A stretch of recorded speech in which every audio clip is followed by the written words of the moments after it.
وقنا عذاب النار. اللهم بك نحيا وبك نموت وإليك المصير. رضينا بالله ربا وبالإسلام دينا وبمحمد صلى الله عليه وسلم. This azan is sponsored by UK Islamic Mission, serving humanity since 1962.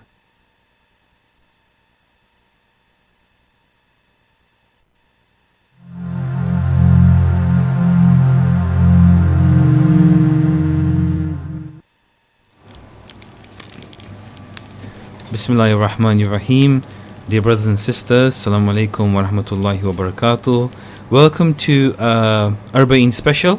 I'm Abbas. You just heard me on The Real Me just a few minutes ago. And today, alhamdulillah, I've been joined by Uncle Raza Hussein Rahim and brother Mohamed Mavani. Assalamu alaikum wa rahmatullah to both of you. Wa alaikum assalam wa rahmatullah. Thank you very much for coming in today and joining me on this show. Sorry, a bit croaky there. So I'm just going to introduce today's show. It's an Arbaeen Special. I'm sure maybe most of you or maybe few of you may have tuned in to our first show, Muharram Special, with Sheikh Mahmoud Kohli and Mullah Muhammad Qasim Ali, which was really nice. Got some really good feedback from that. And alhamdulillah, today we've been joined by Uncle Raza Hussein and Brother Muhammad to talk about the Arbaeen Special.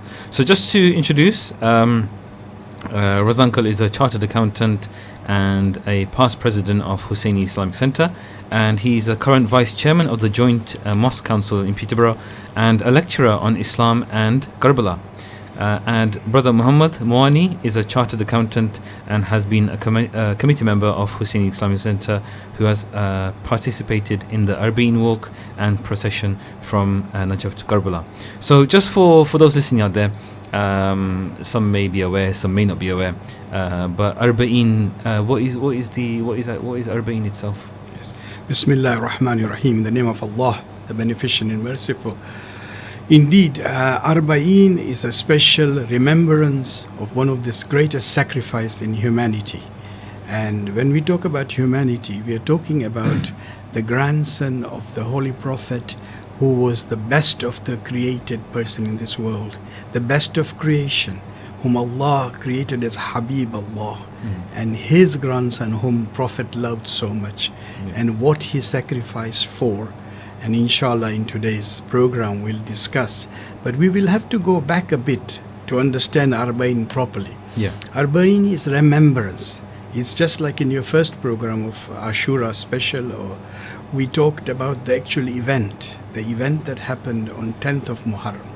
Normally, the first year of any calendar is always, or the first day is happiness, New Year. But Islamic calendar starts with Muharram, which has got a specific significance, sadness, particular remembrance aspects in there. And the biggest remembrance obviously revolves around Ashura. And Arbaeen reflects on Ashura. We'll go back on it. But just briefly, that obviously our listeners are fully aware. I believe that most and all Muslims are lovers of ahlul-bayt, and we will speak about love of ahlul-bayt through Quran and Hadith later on. But when we speak about the lovers of ahlul-bayt, we find in the story of Karbala a personality whom the Prophet loved so much, sacrificing not only himself, his family, his children, his companions, without food and water, in a most merciless way, only for one reason. And that reason was to uphold truth and humanity, and to uphold the message of the Prophet Muhammad, peace be upon him. It was all about revival within the people who had forgotten the message, the true message of the Prophet. It's all about standing up against injustice and tyranny. Okay, thank you so much for that. Before I bring Mohammed into this, I just have a question for you, if you don't mind. And that is, many people may ask as well, why so much emphasis on Imam Hussein? I know that there might be a repetitive question, quoting from the first show as well. But why Imam Hussein? Because some people may say, why are you giving so much importance to Imam Hussein? Why so much?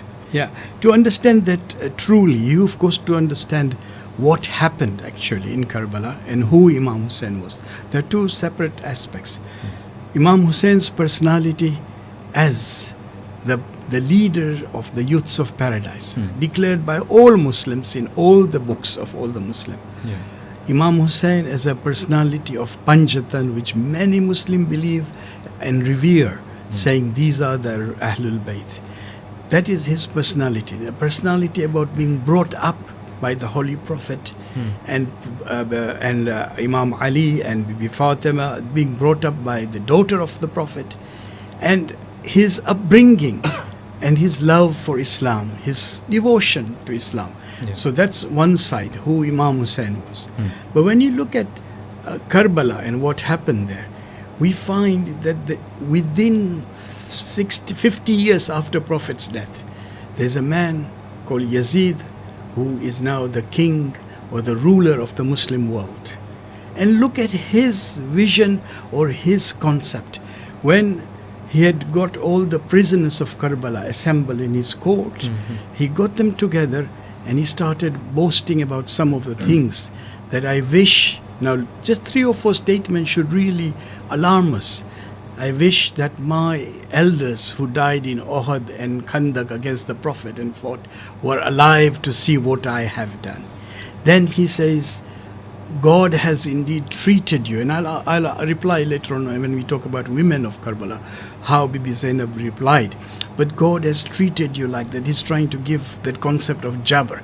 And finally, the most dangerous statement that he makes, drunk in his sort of drinking not only the wine and the alcohol, but the power that he had in his head. He says, all this Quran, all this Islam, all this message was all dreamt up by Banu Hashim. This coming of angels and coming of Jibreel to Mohamed was not true.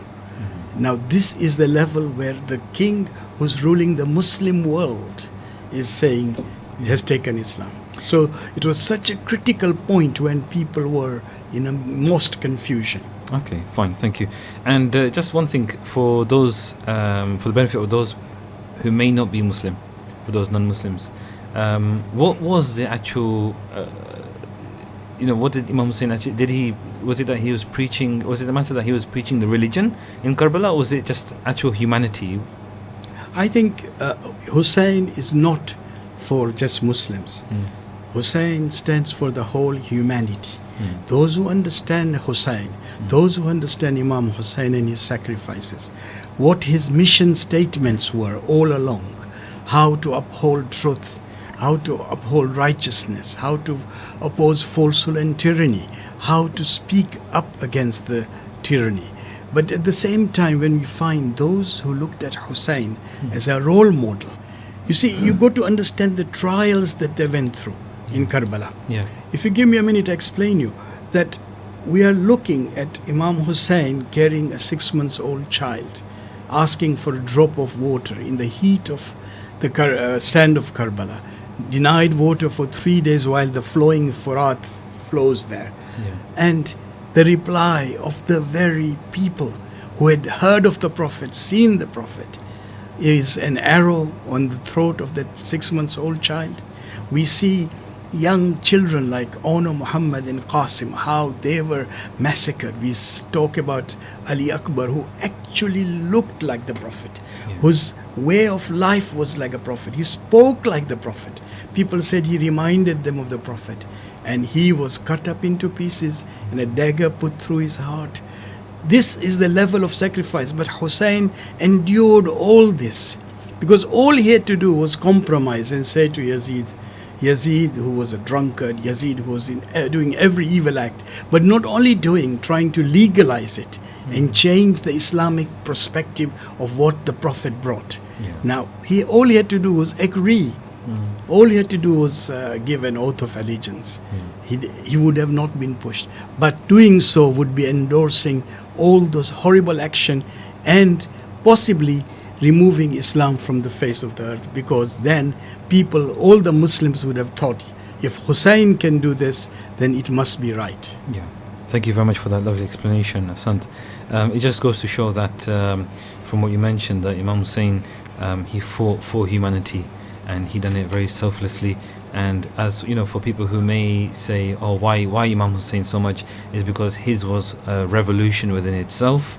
It brought back the goodness, and for sacrifice, that it's sometimes the stuff that we hear from what happened in Karbala, which is sometimes mentally unbearable, emotionally unbearable for what they went through. Sorry. We just pray that Allah blesses for all those who was martyred in Karbala. But just going to look at the humanity side of it, it's amazing to see, like how Brother Mohammed, you've gone for the walk yourself. Just to explain, I mean, sometimes these kind of things may be a bit like some people may associate. Forgive me if I'm saying this, but to do with shirk. We go over exaggerate or maybe over love in that, and you say, people say, why so much? So alhamdulillah, we got from Raza uncle the sacrifices and what Imam Hussein has done selflessly and for the sake of God only, to bring the religion of the Holy Prophet. So that's a kind of a connection that within all Muslims that they can have. But why the walk? What's the significance of the walk? So when people talk about Arbaeen and their experiences, it's hard to imagine unless you've actually done it for yourself. I remember probably 6-7 years ago, after the month of Muharram, in a gathering, people were talking about Arbaeen and what an experience it is, not just to do the ziyarat of Imam Hussein alayhi salam and the martyrs of Karbala and the other Aimma, but just to experience the buzz, the number of people, the sheer volume of people who go to Arbaeen. And at that moment, it was probably about 3 weeks before the Arbaeen period, when me, my brother and my family and friends said, let's go. My brother and my friends had been before, but there is a saying that when you are invited by Allah and the Imam Hussein alayhi salam, avenues will open for you, regardless of whether it's you pre-planned from a year before or from a week before. If you're meant to go, you are meant to go. And certainly that year, and for those non-Muslims amongst us, from our listeners, the lunar cycle, the Islamic cycle is based on the lunar cycle, which every year is 10 days shorter than the normal Gregorian calendar. So about 6-7 years ago, Arbaeen period fell around Christmas period, and everything just seemed to work in place. Tickets, we didn't have accommodation, but a friend had a contact and he gave us his accommodation. And just to go there and witness the sheer number of people there, number of figures are quoted, whether it's 10 million, 20 million or 30 million, it doesn't really matter. It's just a number of people who gather to pay their love and their allegiance for Imam Hussein alayhi salam and the martyrs of Karbala. And the biggest experience, which when people say to me, did you do the walk, did you go for ziyarat, it's not about the walk, it's just what happens actually on the walk. The hospitality of people, the locals trying to serve you, whether it's free food, free drinks, those who can't afford those items to give you, just giving you a massage on your feet, massaging your back, giving you a tissue to wipe away your sweat. It is truly amazing. And once you've been that year, 6-7 years ago, you yearn to go again. And alhamdulillah, out of the past 7 years, I think I've only missed 1 year, and that because my baby son was born and circumstances didn't allow me to go that year. But as Mohamed Abbas, I think 2-3 years ago we met up there. There's millions of people from everywhere, and it's amazing who you bump into. Your locals from Peterborough, your friends from London, or where it's from, East Africa, Australia. It is just a wonderful experience, and I'm so glad, if all things well, that I'll be planning to go this Saturday, inshallah, with Raza uncle again. Inshallah. Yeah, Inshallah. That's great, inshallah. Isn't it a beautiful narration that Muhammad is giving his personal experience about that sea of love that you see there? It's literally a sea of love, people walking. And I think one of the most moving moments for me was to find this very established noble man ready to remove the dust from your feet on your shoes, Yeah, saying, oh, you are going towards this righteous person, the champion of humanity, Yeah. the champion of human justice. Yeah. And he is really for humanity. When you look at the impact of humanity, there are lots. You can read George Bernard Shaw saying, even in distant land, even they hear of Hussein, their heart will warm up with love. But recently, there was a president of South Africa, Nelson Mandela, who was imprisoned in Rhodes Island for many years, 10, 20 years, 30 years. He was 20 plus years. And the question of the South African apartheid government was to try to make him give in the rights of the black population, the majority. And if he had signed as one of the leaders, he would have then sold out his community from ever achieving that independence. But again and again they tortured him, again and again. One day, after many years, in Rhodes Island, which is covered by sharks, you cannot escape. In that little room, they were torturing him, and they said, you must now sign this, otherwise we have to now finish with you. At that stage, he said, I was ready to give up. And then he writes in his own book, he says, I went back and I thought in my cell, there was a man called Hussein who stood up against tyranny, injustice. He stood up for humanity. If a man who could give everything he had, little children, his own family, everybody was sacrificed there without any fear, how can I give in? And believe, he says, believe you me, after a few days of resisting it, soon we heard news that there was a change in the wind and things started improving.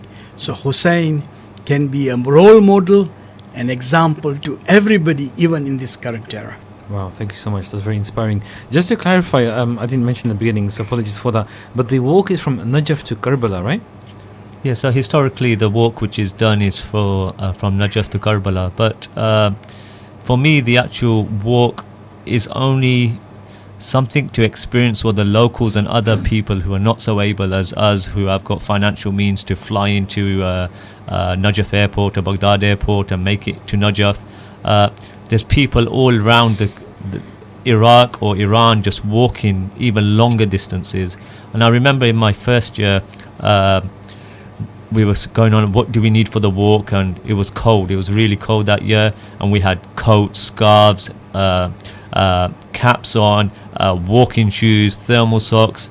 And then you get there and you're thinking, here I've over prepared just for this walk, and then there's locals there just walking barefooted. Some people who are disabled are being either crawling or being pushed in wheelchairs, mothers pushing their babies in buggies. For us, although we do the walk, it is insignificant to the others who have got much harder atrocities and less financial means to get to their Imam. And that, for me, just doing that Najaf to Karbala walk is just trying to experience what they are slightly going through, yet we have the means to get there in a more comfortable state than the rest of our fellow brothers and sisters.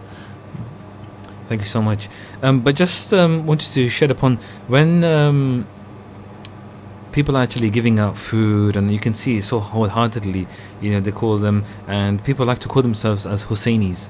They're doing this for the happiness of Imam Hussein, to be kind of them to want Imam Hussein to be proud of them, and everyone's a Husseini.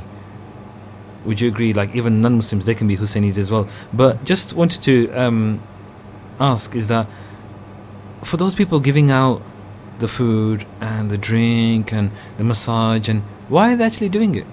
It is just for the love of Imam Hussein, and to at least get on that sawab list, to get the blessings from Allah that they've helped a zawar, a person going for ziyarat, to reach the destination of Karbala. As you said, it's not just for our Shia brothers, it's for our fellow Muslims, our fellow non-Muslims, all just to get the blessings of those zawars. If they cannot go themselves, they can at least assist those people who are making the ziyarat to make it as comfortable as possible for them. I remember getting told before I actually went to Arbaeen, all you need is actually a flight ticket. And I thought, no. You need to have accommodation there. You need to have food. But really the accommodation, the tents are provided. If you really don't want the hotels, there's free food throughout your trip. There's drinks, there's people who are just there to serve you. And it is in my first year where I remember, as I said, although we had accommodation, we had nowhere to actually travel within Iraq. We didn't have anyone to take our luggage, but things just open up for you. You just meet locals who are there to assist you, all there to trying to get you to your destination. Yeah. Just wanted to ask one question out of curiosity. When we do this, when you say that doors open up, is that when you're doing it for the love of Hussein, you're doing it for the sake of Allah? Is that the same thing? Of course, if your intention is for the love of Allah and to visit your Lord, your Master, and to visit Imam Hussein and the Shuhada Karbala, I truly believe that doors will open for you. There's people I've known friends in the past who have bought tickets 6-7 months before and pre-planned, and things don't work out. Wow. So you can plan as much as you like or be unplanned as much as you like. If it is your destiny to go, I truly believe, and like all of us believe, that you will surely experience the Ziyarat of Imam Hussein, and inshallah during the Arbaeen period as well. Isn't it also that we find that it's not just Najaf to Karbala? People come from very, very far away. Yeah. And I have recently seen narrations or news clips of people who are not Muslims, pastors, American Christian pastors, and sort of priests and other people that are coming. There are people who are coming to feel that humanity, the sea of humanity. And the beautiful thing is, as Mohamed just said, I have to add this, there are people who are giving, who cannot afford to even give that, but they will save. They will put their lifetime saving, their year saving to serve for the humanity. There are people who have these little huts and houses on the route, but they will open up and their children will sleep outside. They'll make you sleep inside. They will sleep outside and they will serve you first thing in the morning before you woke up with a breakfast to say, here, you are now going on this great journey of love, the pilgrimage of love for humanity. Here, prepare yourself. It's a beautiful experience. Thank you so much. That's really inspiring to hear from both of you. Thank you for that. I wanted to ask a question, Raza uncle. I don't want to catch you off guard, but just before we go on the break in 4 minutes, I wanted to ask you, when the Muslims, the brothers that actually, the pilgrims actually go for the Ziyarat of Imam Hussein, and they go inside the shrine, and they kiss the shrine, and they hold the shrine, and ask dua. I mean, this is a kind of difference of opinion within different schools, which we will respect. Do you mind me if I ask, is that a form of shirk? Let me explain you what is recommended by all faiths and all Muslims. There is a clear ayat in Quran, وَابْتَغُوا إِلَيْهِ وَسِيلَةً. Seek wasila or seek intercession. And we have seen this happen in Prophet's time and in a lot of Imams' time, where people sought intercession. So seeking intercession, you're always having the clear niyyah that the giver is Allah, the provider is Allah, and the love is all ultimate to Allah. Hussein says in one of his mission statements, the many, Rizana, Rizallahi, Rizana ahlul-bayt. The pleasure and the connection with Allah is the pleasure and connection with us. So Hussein says, you cannot connect with me. You cannot have our pleasure if you are not having the pleasure of Allah in your mind. So that is very clear. Now there are people who may sometimes exceed what they should be doing there, for example. But the point of, if you have gone to Medina, I have been to Medina, and our hearts yearn to touch the Zari of the Holy Prophet, where Holy Prophet is buried. That's not shirk by most Muslims count. There are certain people who think that is shirk, and they try and whip you, and I've been whipped trying to just being near there, for example. But that is their concepts. We believe that our love is such, and we are loving ahlul-bayt. But yes, we will never bow down in the sense sajda is only for Allah. Prayer, so much so. Now you have to understand the concept in the Shia fiqh, that if you stand and do salutation, Assalamu alayka ya Aba Abdillah, and you say, oh, you are the sort of successor, or you are the one who represents the Prophet and what you did for Islam. Having said all those praises, the first thing you do is you have to say prayers to Allah subhanahu wa ta'ala. Oh Allah, I praise this great personality of yours, but nobody is greater than you. You are my Lord. Thank you. You see, so that prayers recommended 2 rakat prayer you find in all Shia centers after salutations that we present is reminding us no shirk. Yeah. Shirk, Allah is the only being. These personalities like the Prophet, Imams, they all were there to bring us nearer Allah through them. Thank you so much. Thank you. So we are going to go to a break in a minute. So far, alhamdulillah, it's really, really nice. I'm gaining some understanding myself as well, and inshallah all those who are listening as well. For those who are listening, if you do want to call in, please do with either a question or a feedback on our studio line 01733 602 133, or if you want to give a text in or WhatsApp on 07745278978, just to gain some knowledge. If you have a question, if you have a misunderstanding, it'd be nice to clarify that, because I think that's where we actually learn from, to clear up misunderstandings and to not think that brothers out there are doing any kind of form of shirk or anything wrong, because at the end of the day, all Muslims, alhamdulillah, believe in Allah subhanahu wa ta'ala and the Holy Prophet and the Quran. So we're going to go to a break. Inshallah, join us after a 4-minute break. Assalamu alaikum wa rahmatullah. Stay tuned to Salam Radio after this short ad break. The masjid is a center of spirituality, education, and a social hub for the community. In the times of the Blessed Prophet, peace and blessings be upon him, the masjid lay at the heart of society and was not just a place of sanctuary and prayer, but also a thriving educational institution.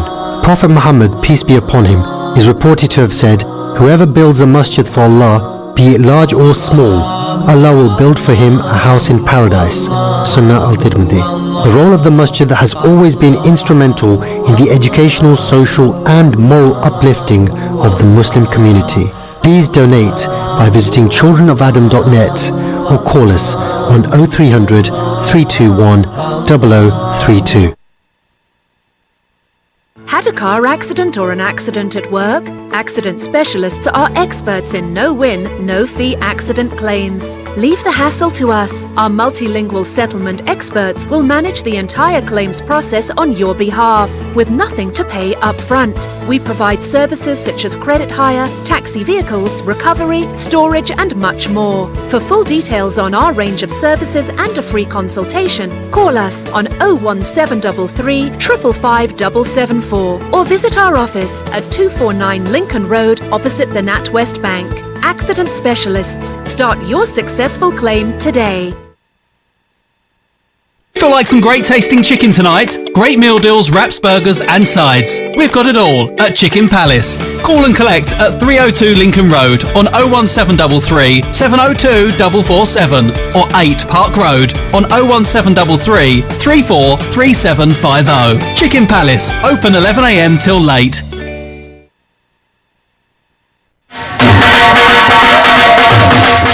दोस्ता की परेशान है जरा करे ना सारा सौदा मुक्या वा मुल्का विच पैसे भेजने हूं नहीं अमार फूड वाले की फोन खड़का ते फ्री लोकल डिलीवरी कार मंगवा आलाता उथे कै स्पेशल आ उना की लबाई हाइजीन च ग्रेड 5 चीजें चंगियां म्यारी ते सस्तियां ते नाले ऑफर ही ऑफर और क्या ताजा गोश्त ताजी सब्जियां ते फ्रूट आटा चावल दालें मसाले ते जूस सारे बिल जमा करने गैस ते इलेक्ट्रिक ने टॉप अप भी करने पाकिस्तान पैसे बिल्कुल फ्री भेजने मतलब के एक चिड़ी ने दूध छड़ी ते हर शय लबनी उठ जने ने आप उतरा Amar Food Store and Halal Meat 613B Lincoln Road Peterborough telephone 01733 687374. Gems and jewels, wise sayings, interesting events, and moral lessons from Islamic history. Sustenance. Among the signs of faith is that one does not look to please others and incur Allah's anger in that process. One avoids praising others for the sustenance that they have received from Allah, the Exalted, and also refrains from blaming others for sustenance that he has not received from Allah, the Exalted. Allah's distribution of provision is not increased for a recipient by the amount of greed or ambition that he shows, nor is it blocked by his hate or envy.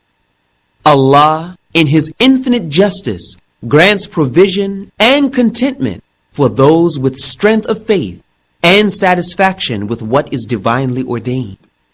Likewise, misery and discontent are for those that live with doubt and anger. Let us be satisfied with His will.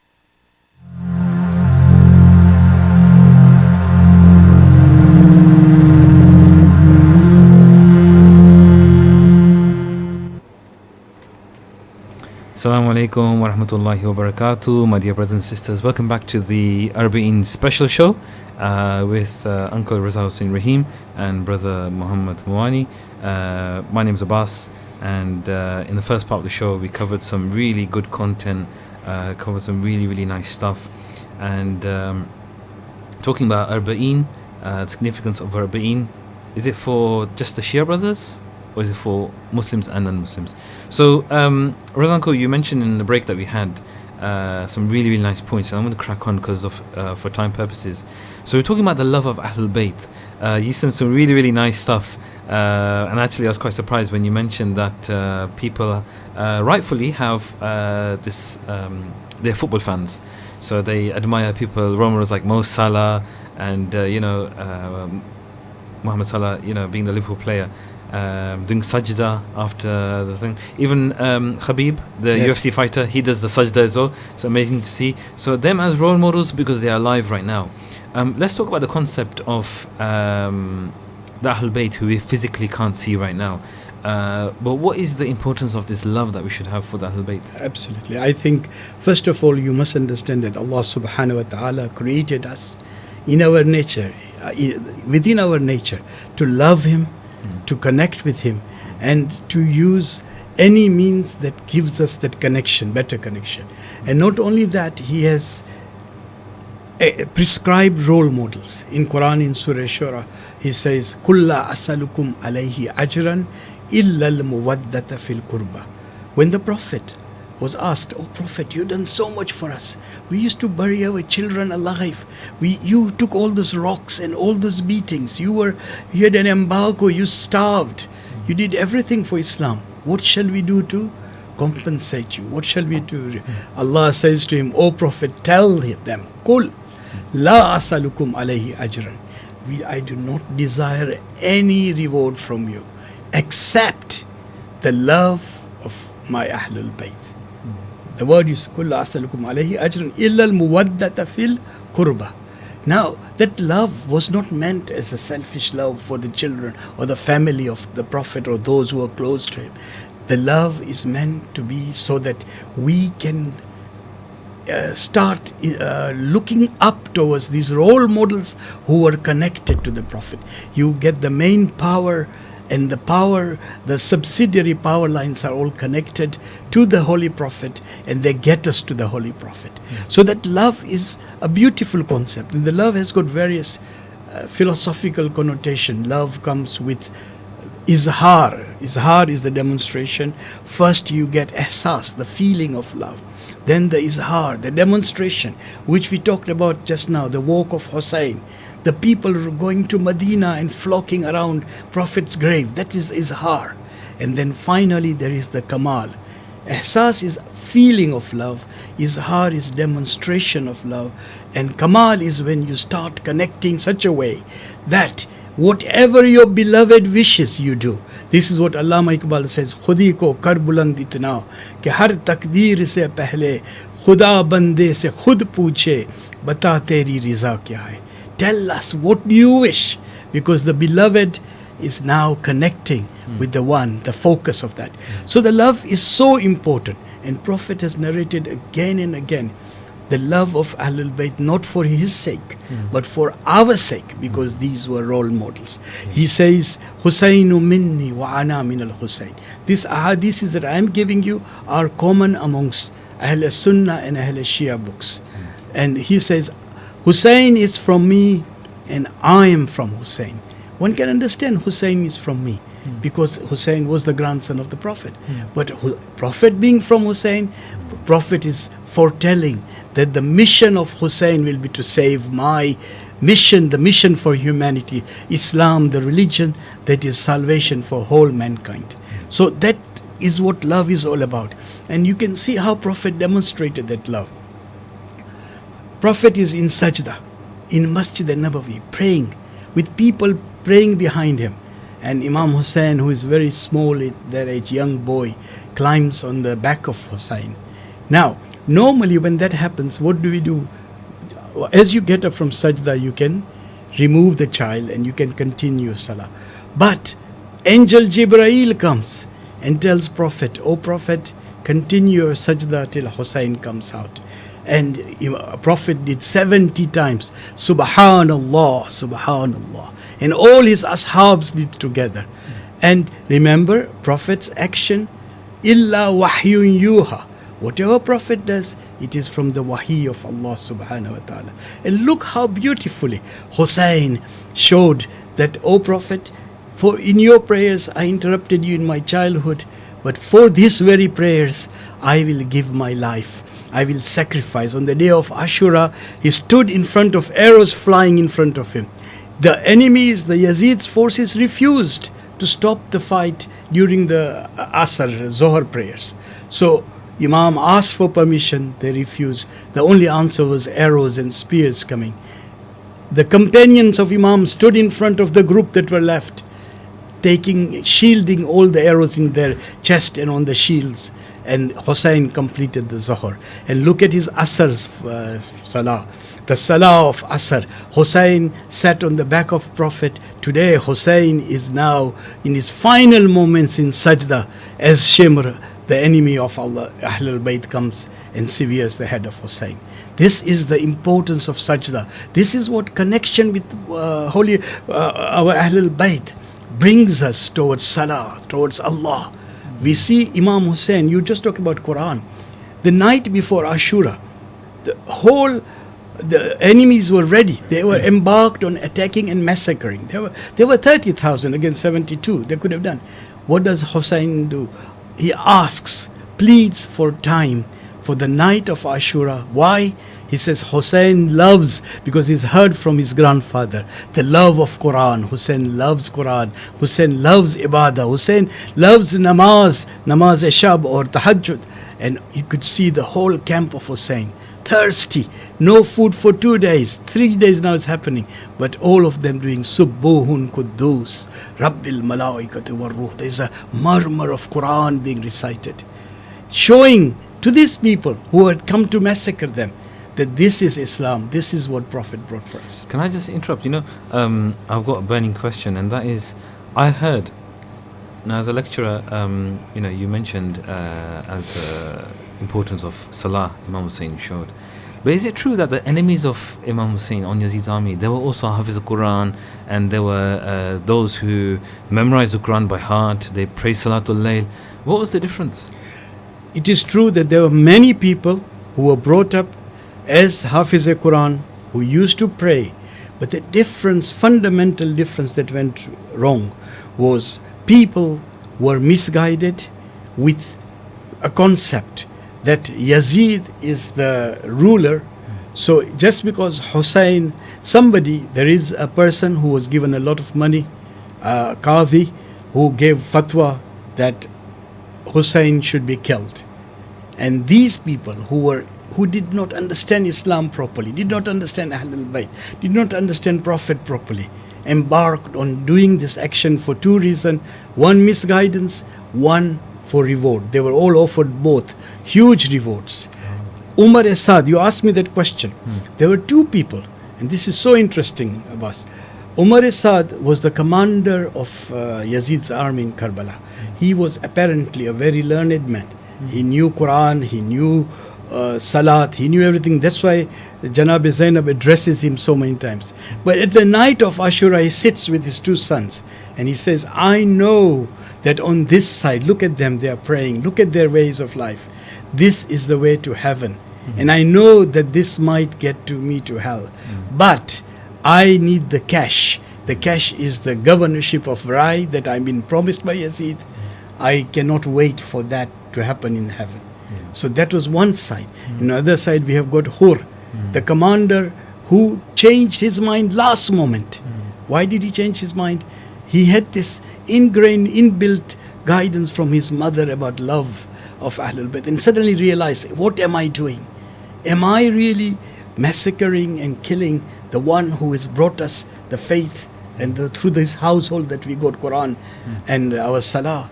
And suddenly he realized, and he comes back on the day of Ashura begging forgiveness. Oh Hussein, let me go and sacrifice my life first. Thank you so much. Thank you so much. That was really beautifully explained, Asant.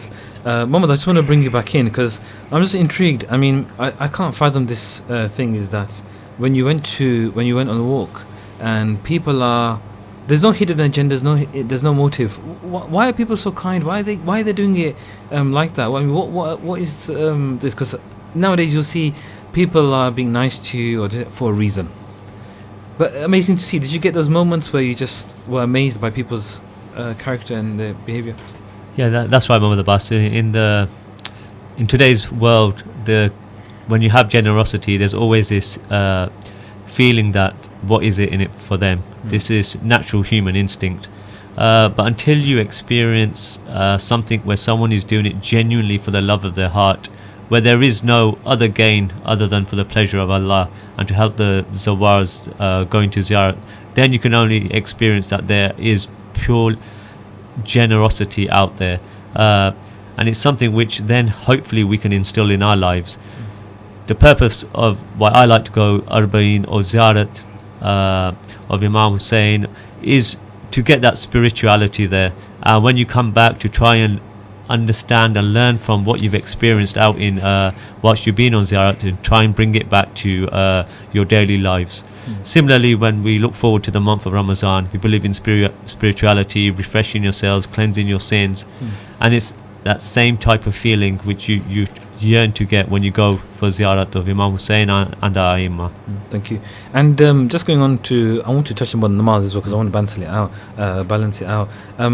How was it like if you walk for 3 days? Normally it takes averagely. What happened about namaz? Did people miss their namaz or did they? So if you're going out there to concentrate on your mustahabat and forgetting about your wajibat, then that is not what the purpose is there for. You will see whether it's Fajr, Zohrain or Maghribain, when that azan goes, everyone stops. Whether you're praying on the street, on the roads, or the mokibs. The mokibs are, to our listeners out there who don't know what mokibs are, is effectively tents or man-made shelters where people stay the night or have a rest. You'll see that the azan comes, and wherever you are, you will stop for namaz. Whether that is you're walking from Najaf to Karbala, Basra to Karbala, whether you're in the streets of when you are in Karbala, your wajibat, your namaz is so important, and that is the most important thing. I remember touching upon, we talked about touching the shrines and yearning to touch the shrines. A sheikh which accompanied me on Arbaeen the very first time, Sheikh Hussein Abdullah, who lives in Leicester, he said, never forget your wajibat. For example, people are trying to yearning to touch the shrine, but he instilled in me or taught me that if you hurt anyone whilst touching the shrine, that is haram on you. So whereas actually touching the shrine is a mustahab act, it's just a recommended act, but make sure in order to try and do a recommended act that you are not doing a haram act in trying to hurt someone whilst you try to yearn and touch the shrine of Imam Hussein. And going back a step, whilst we talked in the break, people have this feeling it's about touching the shrine. It's not there, it's just being in the presence of Imam Hussein alayhi salam. I had local Iraqis in the broken English which we communicated whilst travelling on the walk. As soon as they saw the shrines of Imam Hussein alayhi salam and his brother Hazrat Abbas, all they did is pay salutations to the Imam and Hazrat Abbas, and then just turn back. They said they have done that. All they wanted to do was be in the presence, say their salams, ask for their du'as, their prayers, and turn back. So it's just being in the presence rather than actually just having that, touching that shrine, which becomes a physical act. It's all about within your heart. That's why he said to us, the people who can't actually make ziyarat, make your du'as from here, pay your respects, your salutations from here. Surely it will be accepted. MashaAllah, thank you so much. Uncle, I want to ask you a question, just going back one step. And the reason why I brought that up was for the benefit for those who are listening. When we mentioned that, and this is something that we always discuss, right? One of the fundamental things is that in Yazid's army, there were people who either they done because they were misguided, or they done it because they were given a reward. Okay, Karbala, is it a battle of emotion or is it a battle of intellect? Because remember that sometimes we both may be praying Quran, we both may be praying namaz, we both may be fasting, but if our thinking is the problem, then we can't really fathom the think of no. We might think no, Imam Hussein is just for those guys. It's a good question that you come up with. I think the key point here is that if you look at what happened in Karbala, various occasions, Imam Hussein and various of his companions went up in the front of these people and reminded them, do you know who we are? Do you know why we are here? We left Medina, we left the kingdom. We did not want to start a fight or a battle. We are here to save the humanity and stand up against injustice and tyranny. But these people were reminded again and again. So it is very much the understanding that we have. This is why our faith, our iman has to be with ma'rifah. The ma'rifah of Allah subhanahu wa ta'ala, the ma'rifah of the Holy Prophet, understanding his true station, understanding who the Prophet is, who these personalities are, then we will not err. But if our understanding is very superficial, we do not understand what we are trying to do there, then you must realize that sometimes we will slip. And shaitan in Quran, says, Alam ahad ilaykum ya bani Adam an la ta'budu shaitan. In Surah Yasin, Allah says, have I not taken an oath from you that do not worship shaitan? Innahu lakum aduvum mubin. He is your open enemy. He will beguile you. He'll take you from one place to another. But going back on what Mohamed just said about being in presence of Imam, in Quran there is an ayah in Surah Baqarah, La tahsabanna allazi qutilu fi sabilillahi amwat. Do not for a moment imagine, not even say, do not even imagine that those who are slain in the way of Allah are dead. Bal ahyaum. They are alive and receive sustenance. So this concept that we don't have to go and touch that zari. We just, the getting near to him, the proximity. Just imagine Prophet is seated in Masjid al-Nabawi. To me, when I go to Masjid al-Nabawi, Prophet is there. He can hear me. You see, he's bal ahya. So I can send him my salutation and greetings. Also, thank you very much. You know what I was thinking, for those who may have, the want to play devil's advocate, would that also, apart from the Holy Prophet and the Imams and the Imam, would that also be for the Sahabas as well, for those who are slain? Those who are slain in the way of Allah, lillah. This ayah is for all. For all. Yes. Whatever battle it may be.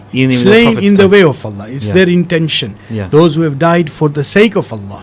There are people who have fought in the battles who did not have that pure intention, and there are a number of ahadith and riwayat. Most of them would have died with a pure intention. Okay. What message would you give? For example, let's bring it down to just on a human level, away from the Holy Prophet's family and the Sahabas. For those people who maybe are family members, could they die in the way of Allah as well? Indeed, dying in the way of Allah is not just restricted of going into the battlefield. It's not restricted to going and fighting in jihad. Dying in the way of Allah is serving your life in such a way, with love of Muhammad wa Ali Muhammad, the ahlul-bayt, Prophet Muhammad's love in your heart. You die with that love. you will not only die the death of shaheed, but you will die seeing the Prophet himself as you die. MashaAllah, thank you so much. That's encouraging, quite inspiring for us who may be sinners as well, but we can also die in that way as well. And also our marhum, for those family members who have passed away, they can hear us when we talk. Marhums can hear us.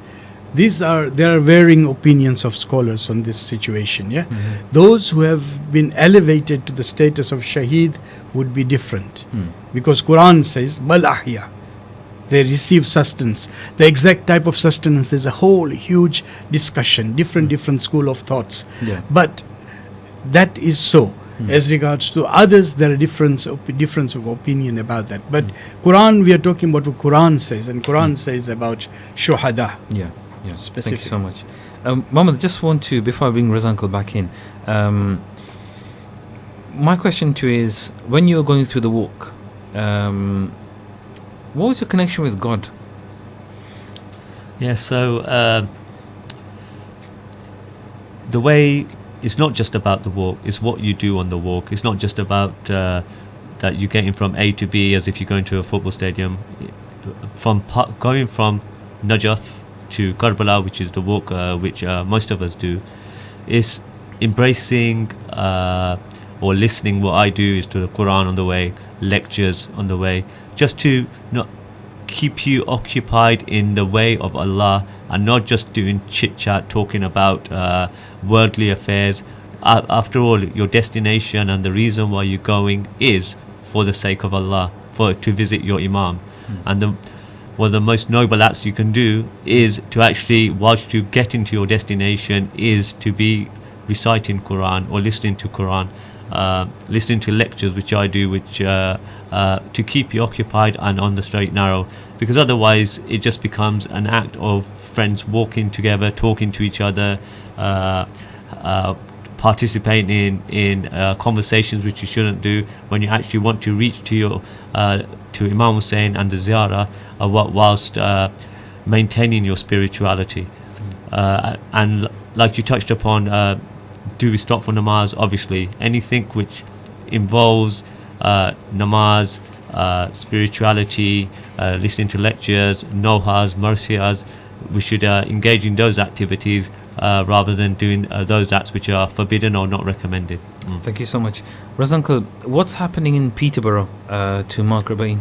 Yes, there are a number of programs happening in Peterborough, in UK, or worldwide. For example, in Peterborough, there is going to be a Who is Hussein special stall, etc. in the town. We will be having 6 days of commemoration and remembrance of the sacrifices and the lessons that we learn from these sacrifices. Remember that this biggest lesson is the connection with Allah, and that connection comes from the love of ahlul-bayt.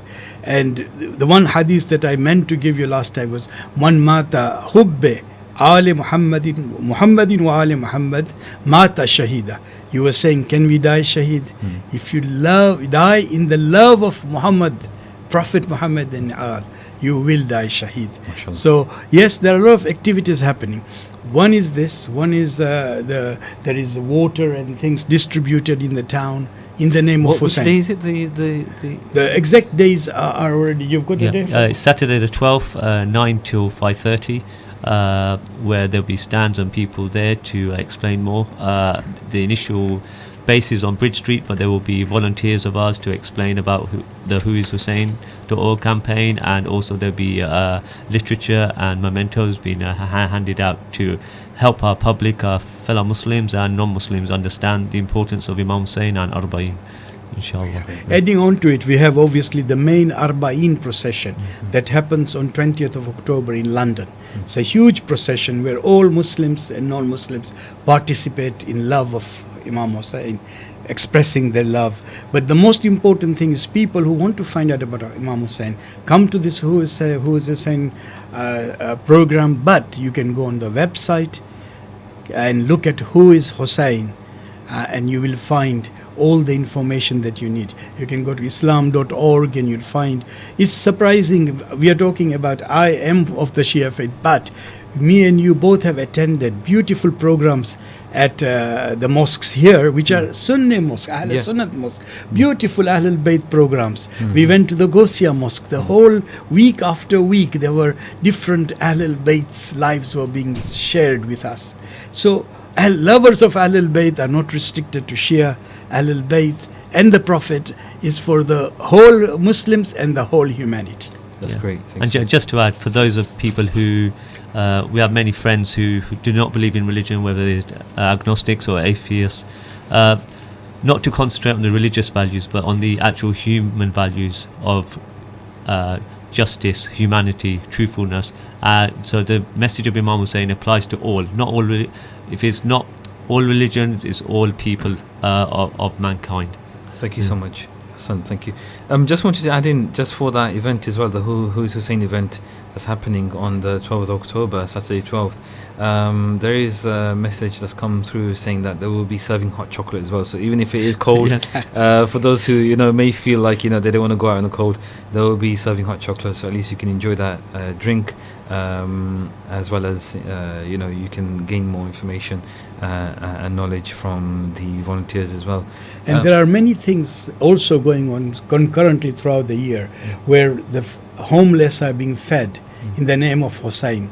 People cook a meal for them once a month and they give food out to homeless. So this is a continuous program, but Arbaeen is specifically those particular dates that you have. Thank you so much. Raza Uncle and Mohamed, I'd just like to thank you both for taking your time out and coming for this special Arbaeen show. Raza Uncle, who actually pushed for it, so many thanks to you as well for the benefit of the community and so forth. So for those who are listening, please do pop in. It looks like a really good event on Saturday, and inshallah tune in.